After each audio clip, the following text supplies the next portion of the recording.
هممون یه تصویری از میانسالی تو ذهنمون داریم، نه؟ معمولاً یه جور سراشیبی، یه دوره افول.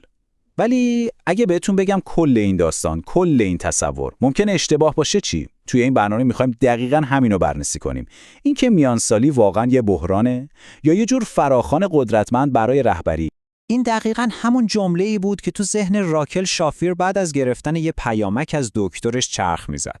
فقط یک کلمه تو اون پیامک بود، یا اسگی، و یهو حس کرد تمام ارزشش به عنوان یه زن داره فرو میریزه. این یه حس خیلی آشناست که شاید خیلی‌ها بتونن درکش کنن. و خب دقیقاً همینجاست که قضیه جالب میشه. ما اینجاییم تا همین روایت، همین داستان تکراری رو به چالش بکشیم. میخوایم این ایده رو که میانسالی یعنی سراشیبی و تموم شدن رو زیر سوال ببریم و یه نگاه کاملاً متفاوت بهش بندازیم. اول از همه بیایم ببینیم این نگاه منفی اصلاً از کجا اومده.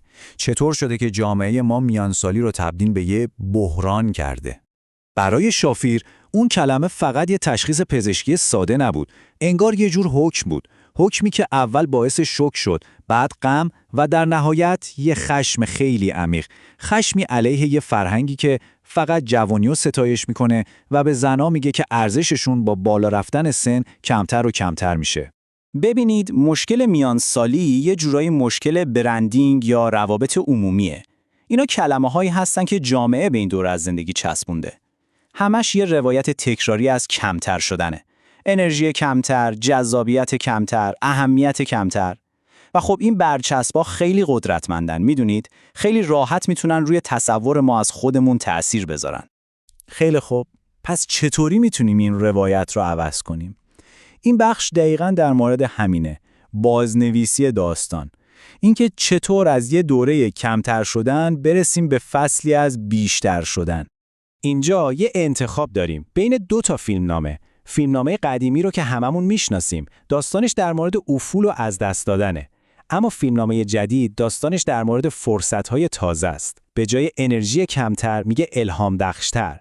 به جای اهمیت کمتر میگه ارتباط عمیق‌تر. این فقط یه بازی با کلمات نیست، یه تغییر بنیادین توی طرز فکره. برای اینکه این تغییر اتفاق بیفته، شافیر 3 تا حوزه کلیدی رو مشخص میکنه که باید روشون کار کنیم.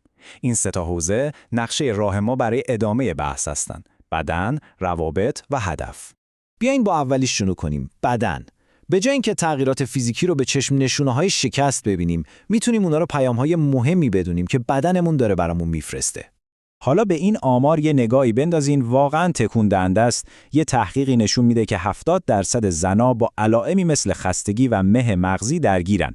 اما نکته عجیب اینجاست، به 90%شون هیچ وقت یاد داده نشده که با این چیزا چی کار کنن و از اون بدتر 60%شون حتی خجالت میکشن در موردش حرف بزنن. یعنی یه مبارزه خیلی بزرگ و فراگیر که کاملاً تو سکوت داره اتفاق میفته. این یه ایده خیلی کلیدیه. این علائم و تغییرات نشونه دیوونگی و ضعف نیستن. اینا سیگنالن. بدن شما داره سعی میکنه توجهتون رو جلب کنه. انگار داره میگه هی، وقتشه به من گوش کنی. وقتش از خودت مراقبت کنی. پس نکته اصلی اینجاست. هیچ کس دیگه قرار نیست این کارو براتون انجام بده. این شما هستین که باید وکیل مدافع بدن خودتون بشید. باید کنجکاو بشید. بدنتون رو بررسی کنین و سبک زندگیتون رو طوری تغییر بدین که به شما کمک کنه. قدرت دست خودتونه. خیلی خوب، حالا میرسیم به حوزه دوم، روابط. اینجا آگاهی از اینکه زمان داره میگذره میتونه یه کاتالیزور خیلی قوی برای تغییر باشه. خیلیامون اینو تجربه کردیم، مگه نه؟ اینکه همیشه سعی کنیم بقیه رو راضی نگه داریم. همیشه اون آدمی باشیم که از همه بیشتر زحمت میکشه. شافیر هم تعریف میکنه که چطور این الگو تمام زندگیش رو کنترل میکرد تا اینکه یه لحظه انگار از خواب بیدار شد و همه چیز تغییر کرد. این همون کاتالیزوره. وقتی میفهمی که زمان محدوده، یه حس فوریت بهت دست میده. دیگه وقتی برای به تعویق انداختن حرفای سخت یا تحمل کردن رفتارهای نادرست باقی نمونده. همین حس فوریت شما رو از یه آدم منفعل تبدیل به رهبر زندگی خودتون میکنه. اینجا به یه سوال اساسی میرسیم. اگه الان نه، پس کی؟ این یه جور دعوت به اقدامه. دیگه نباید منتظر زمان مناسب بود.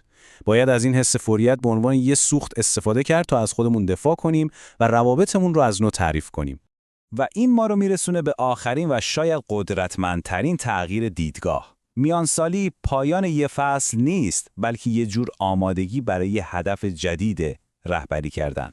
اصل حرف همینه. تمام تجربه ها و خردی که تو نیمه اول زندگی به دست آوردین شما رو برای همین لحظه آماده کرده. این یه فراخوانه برای اینکه نقش رهبری رو تو جامعه، خانواده و زندگی خودتون بپذیرین. شاید درک این موضوع برای ما آدما سخت باشه، ولی همونطور که الان می‌بینیم انگار طبیعت خیلی وقته که این رمز و راز رو کشف کرده. به این مثال فوق‌العاده از طبیعت دقت کنید. تو دنیای نهنگ‌های قاتل، زندگی بعد از دوره باروری به معنی بی‌اهمیت شدن نیست. برعکس، به معنی رهبریه. این نهنگ‌های ماده مسن‌تر هستن که از خرد و تجربهشون استفاده می‌کنن تا گله رو تو شرایط سخت هدایت کنن. این یه تشبیه خیلی قدرتمند برای پتانسیل رهبری تو میانسالیه. این رهبری اون رهبری سنتی و از بالا به پایین نیست. این یه جور رهبریه که ریشش تو هوش هیجانی، تجربه و خرد هست. یعنی توانایی این که مشکلات رو ببینی و همزمان عزم اینو داشته باشی که ترمیم کنی و آدما رو به هم وصل کنی. دقیقاً همون چیزی که دنیای امروز بهش نیاز داره. و اینجاست که می‌بینیم موضوع چقدر بزرگتر از ماست. وقتی ما این روایت رو برای خودمون تغییر میدیم، در واقع داریم اون رو برای نسل‌های بعد هم تغییر میدیم. داریم بهشون نشون میدیم که میانسالی دوره قدرت، خرد و رهبریه، نه دوره افول. در نهایت همه چیز به یک سوال ختم میشه. این فقط یه سری اطلاعات نبود، بلکه یه دعوته. دعوتی برای اینکه میانسالی رو نه به عنوان یه بحران، بلکه به چشم یه فرصت برای رهبری ببینیم. آینده به جواب ما بستگی داره. آیا شما به این فراخوان جواب میدید؟